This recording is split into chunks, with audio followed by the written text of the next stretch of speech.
What's going on, everybody? I'm M.King, and this Motivate Moment is called You're Not a Failure.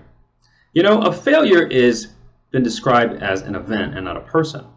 But what if I told you there are events that happen in your past that, to God, aren't failures, right? What if something happened to you, or what if you did something, and at the end of the day, it just didn't produce the results you wanted? Would you bury it in the middle of the New Mexico desert?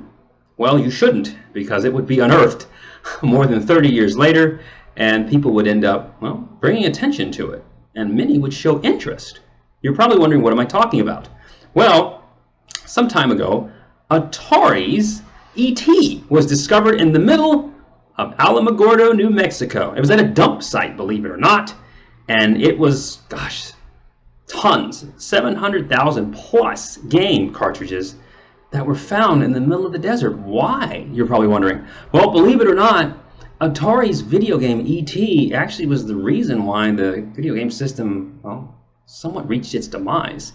It was considered at the time one of the worst video games ever, and actually played a part in the decline of the video game system industry here in America for quite a long time.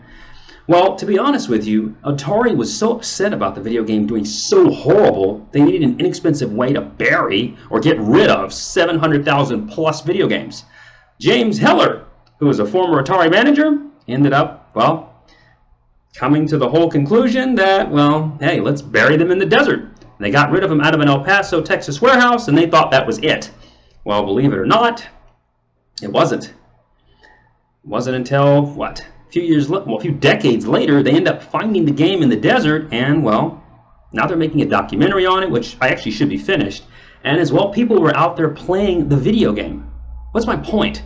You might think something is horrible, and you might regret something in your life, but God can use it and turn it around to be a blessing to many people. Don't give up on God. All right? I'm M.King. God bless you. Stay confident, and I'll see you next time.